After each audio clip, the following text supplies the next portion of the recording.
Amis téléspectateurs, bonsoir. Très heureuse de vous retrouver pour cette nouvelle édition de notre News pour la semaine. Au sommaire de ce jeudi, les discussions se poursuivent au sein du Conseil présidentiel. Un accord politique a été trouvé. Le document a été déjà acheminé au Conseil des ministres. Le nom du président du Conseil n'est toujours pas connu. Il faut dire également que les tractations et les négociations se multiplient. Les autorités américaines envisagent de solliciter une nouvelle législation pouvant autoriser la reprise de l'assistance en armes et munitions à la PNH et au FADH. C'est ce qu'a révélé le général américain à la retraite Russell Honoré, qui appelle les Haïtiens à agir pour forcer leur gouvernement à prendre les mesures pour restaurer la sécurité et rouvrir les ports et aéroports. Et puis le nombre de victimes de balles perdues est en nette augmentation au niveau de la région métropolitaine de Port-au-Prince. Des citoyens de la capitale expriment leurs préoccupations par rapport à ce phénomène.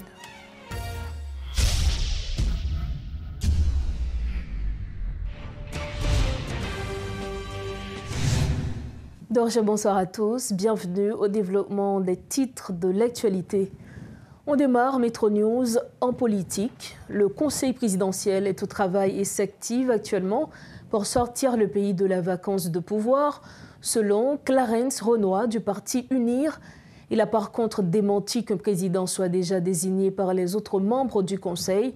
Par ailleurs, le leader du parti UNIR juge légitime la demande de désignation de juge de la Cour de cassation à la présidence. Il assure que la question a été discutée par les membres du Conseil présidentiel. Et puis à présent, on parle insécurité. À Port-au-Prince, des riverains expriment leurs préoccupations par rapport à l'augmentation des cas de victimes par balles perdues, soit chez elles, soit dans les rues. Ils déplorent d'être livrés à eux-mêmes dans ce contexte d'aggravation de la crise sécuritaire en Haïti. En dépit du danger que représente le développement de ce phénomène, certains interrogés disent pourtant incapables de prendre des dispositions efficaces pour se mettre à l'abri de cette vague de violence. Suivez ce reportage de Réti Fortuné. Les balles perdues ont fait et font chaque jour de nombreuses victimes à Port-au-Prince. Une dizaine de cas ont été rapportés pour cette seule semaine dans divers quartiers, pourtant pas situés au centre des affrontements quasi quotidiens entre la police et les gangs. La perception de l'augmentation du nombre de ces cas provoque la panique au niveau de la population qui dit ressentir l'imminence du danger. Sidérés, certains réagissent. Mais merci pays nous, encore un pays nous qui est dans cette situation ça. Merci pays. Si pas gagne de bon même, d'abord la caméra malheureusement pas bon, bouger moi là. Li dérange parce que ou même ça arrive tout, ça arrive. Même mal écrivé mon nan arrive parce que pas kon côté balio a sorti. Même gens le capon tout. Et ça bon problème, non pas coucher la caille pour mourir obligé prendre la ria. Ce type d'accident a été rapporté à de nombreuses reprises durant ces dernières semaines, marqué par une flambée de violence dans la capitale haïtienne. Sur la route de Delma, à la Lue, au centre-ville, des passants en pleine rue sont atteints de balles perdues. Encore plus grave, des personnes sont touchées directement chez elles. Devant ce constat alarmant, beaucoup s'inquiètent de n'être en sécurité nulle part.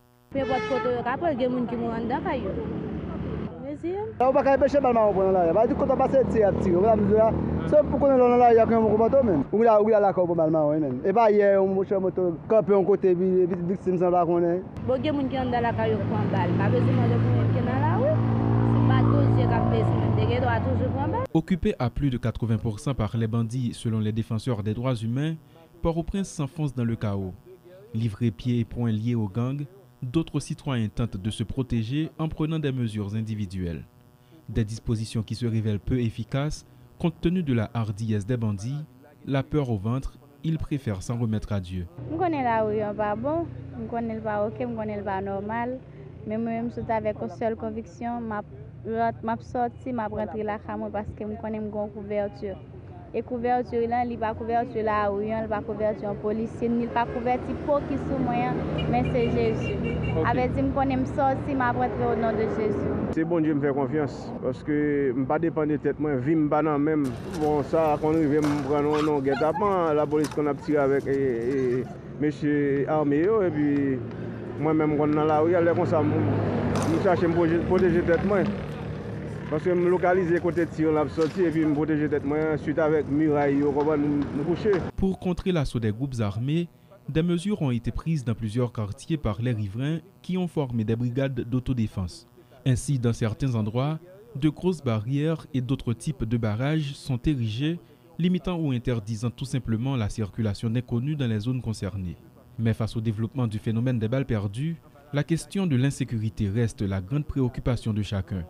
Une situation dont l'impact sur le plan psychologique est considérable, préviennent d'ores et déjà des psychologues qui ne cachent pas leurs préoccupations. Toujours dans ce chapitre, depuis quelques semaines, les attaques armées se sont intensifiées de la zone métropolitaine de Port-au-Prince. En plus de créer des déplacements massifs à l'intérieur de la zone métropolitaine, les attaques et l'insécurité généralisée poussent de plus en plus de personnes à quitter la capitale pour trouver refuge dans les provinces, en prenant les risques de passer par des routes contrôlées par des gangs. Afin de suivre ces mouvements vers les provinces et informer les stratégies de réponse adéquates, l'Organisation internationale pour les migrations, OIM, a lancé des collectes de données.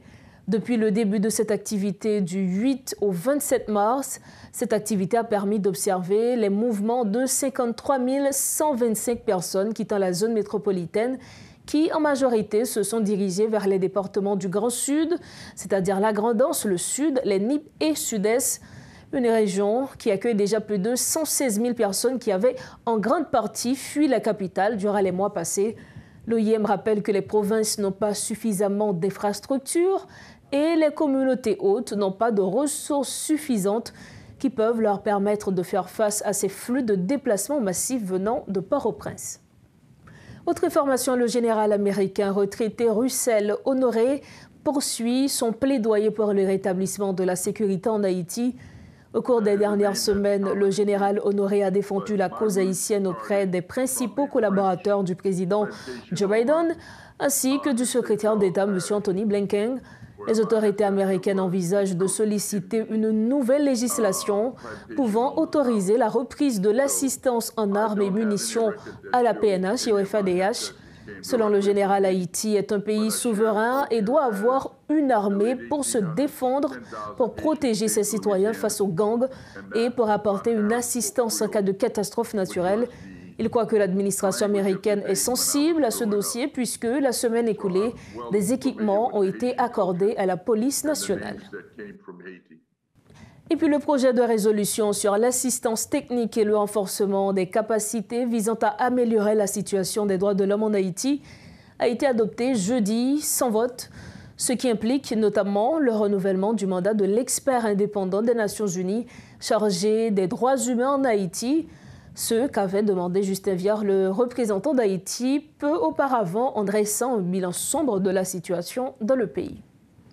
Autre information, le coordonnateur des secours d'urgence de l'ONU, Martin Griffith, a alloué 12 millions de dollars du Fonds central d'intervention d'urgence pour aider les personnes touchées par les violences qui ont éclaté de la capitale haïtienne il y a un mois. Les fonds serviront à fournir de la nourriture, de l'eau, une protection, des soins de santé, un assainissement et un soutien en matière d'hygiène aux personnes déplacées et aux communautés d'accueil de Port-au-Prince et du département de l'Artibonite, a précisé le porte-parole du secrétaire général de l'ONU, Stéphane Dujarric.